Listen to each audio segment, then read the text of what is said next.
솔직히 말해봅시다. 여러분에게 미국은 무엇인가요? 넷플릭스, 맥도날드? 아니면 내 주식 계좌를 들었다 놨다 하는 나스닥?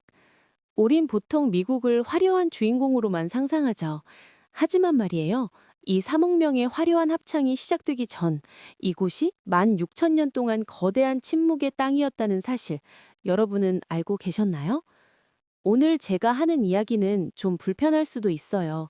인류 역사상 가장 성공적인 스타트업이라 불리는 미국의 성장기 뒤에 얼마나 잔혹한 계산서와 미친 금융 실수들, 그리고 처절한 생존 본능이 숨어 있는지 알려줄 거거든요.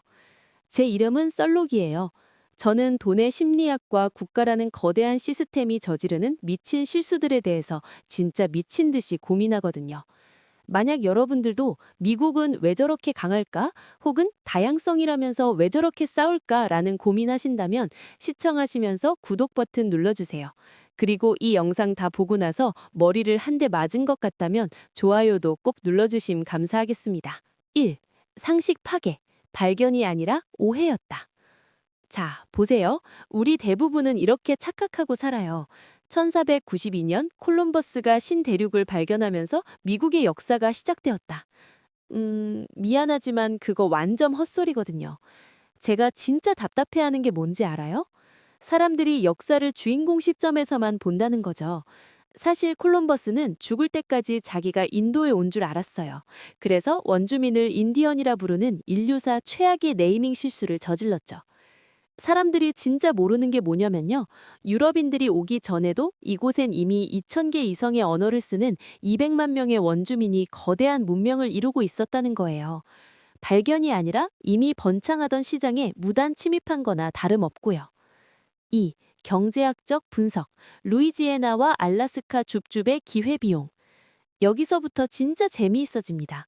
매국이 어떻게 이렇게 영토를 넓혔을까요? 다 전쟁으로 뺏었을까요? 아니요. 역대급 줍줍 투자가 있었답니다. 1803년 제퍼슨 대통령은 프랑스로부터 중서부 땅인 루이지애나를 단돈 1,500만 달러에 샀어요. 이게 얼마나 미친 가격인지 계산해 볼까요? 현재 가치로 따져도 에이커당 몇 달러 수준일 뿐이죠. 영토가 한순간에 2배가 됐다고요. 또 있어요.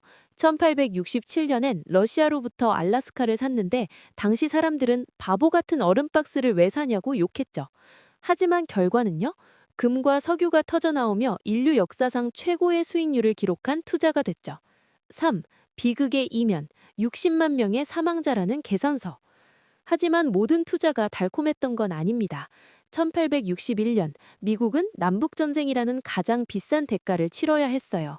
산업화된 북부와 농업 중심의 남부가 노예제도를 두고 충돌했죠. 이 전쟁으로 무려 60만 명이 사망했어요. 미국 역사상 가장 많은 사망자를 낸 비극이었습니다. 링컨 대통령은 국민에 의한 국민을 위한 정부를 외치며 연방을 지켰지만 정작 본인은 전쟁 직후 암살당하고 말아요. 성장의 대가는 언제나 누군가의 피로 쓰인다는 걸 잊지 마세요. 독립전쟁, 역사상 가장 위험한 자유라는 이름의 스타트업.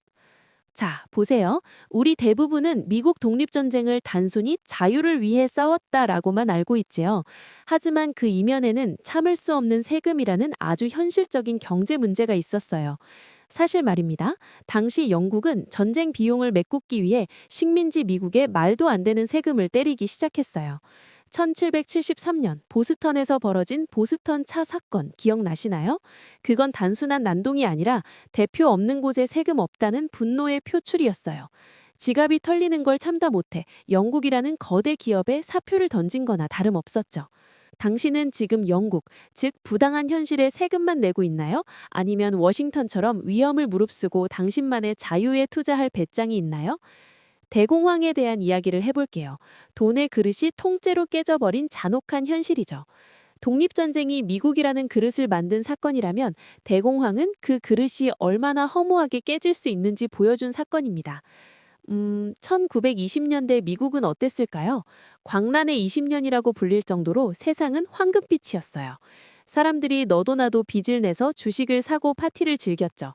영원히 부자가 될 거야 라고 착각하면서 말이죠. 하지만 말이에요. 그 달콤한 상상 끝에 기다리고 있던 현실은 파멸이었어요. 1929년 10월 그 유명한 검은 목요일이 찾아온 겁니다. 주식시장이 쓰나미처럼 붕괴했습니다. 사람들이 마법 지팡이로 믿었던 주식은 한순간에 휴지 조각이 됐어요. 여기서 사람들이 진짜 모르는 게 뭐냐면요. 대공황은 단순히 돈이 없어진 게 아니라 신뢰의 그릇이 깨진 사건이라는 겁니다. 은행이 문을 닫으니 사람들은 남은 돈이라도 찾으려고 달려갔고 바로 뱅크런이죠. 공장은 멈췄고 실업률은 25%까지 치솟았습니다. 예전에는 스테이크를 썰던 사람들이 이제는 무료 급식소 줄을 서게 된 겁니다. 이게 바로 제가 말씀드린 그릇 깨짐 현상입니다. 준비되지 않은 상태에서 거품 같은 돈만 들어왔을 때 그 압력을 못 이기고 삶이 전체가 파괴된 거죠. 미국은 이 트라우마를 극복하기 위해 수십 년을 고생해야 했습니다. 지금 여러분은 주식 계좌가 불어난다고 해서 안심하고 있는지요? 만약 내일 당장 대공황 같은 쓰나미가 덮친다면 당신의 심리적 그릇은 깨지지 않고 버틸 수 있을까요? 4. 사회적 분석, 멜팅폿의 유령. 에이, 그래도 미국은 기회의 땅이잖아요. 지금 이런 생각 드시는 분 계신가요?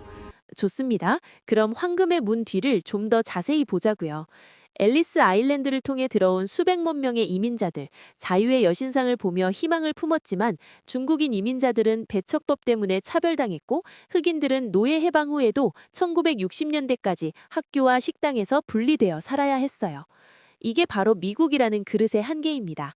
지식과 문화는 쏟아져 들어오는데 그걸 담아낼 사회적 그릇이 준비되지 않을 때 벌어지는 그릇 깨짐 현상인 거죠. 미국은 단 하나의 이야기가 아닙니다.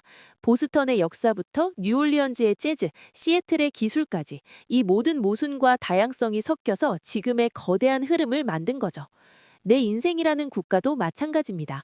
지금 겪는 시행착오와 비극이 결국 여러분 미래의 가장 강력한 사운드 트랙이 될 겁니다. 살록의 뼈 때리는 마무리. Food for thought. 1. 당신의 민주주의 그릇은 3억 명의 합창을 담을 준비가 되었나요? 미국은 백인, 히스패닉, 흑인, 아시아인 등 수많은 문화가 공존하는 다양성의 국가입니다. 하지만 법적인 평등 뒤에는 여전히 경제적 격차와 사회적 문제라는 과제가 남아있죠. 미국이라는 거대한 그릇이 300개의 그룹과 2000개의 언어를 담아내며 성장했듯이 당신은 자신과 다른 생각, 다른 가치를 가진 사람들을 담아낼 만큼 큰 마음의 그릇을 가지고 있나요?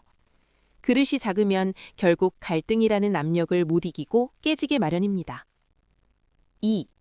당신은 역사의 소비자입니까? 아니면 인생의 설계자입니까? 미국은 보스턴의 역사, 뉴올리언스의 재즈, 시애틀의 기술 등 수많은 선택지로 가득 차 있습니다. 그러나 이 모든 것은 결국 여러분이 직접 계획해야 할 여정입니다. 남들이 만들어 놓은 미국몽이라는 상품을 비싼 값에 소비만 하고 있진 않나요? 1,500만 달러로 루이지애나를 샀던 제퍼슨처럼 당신의 인생에서 가장 저평가된 기회를 찾아내고 직접 설계할 배짱이 있습니까? 역사는 읽는 것이 아니라 투자하고 만들어가는 것입니다. 이 썰에 대한 여러분의 생각은 어떠신가요? 댓글로 남겨주세요. 더 흥미로운 썰을 위해 구독과 좋아요라는 수사비를 지원해주세요. 다음에 뵙겠습니다.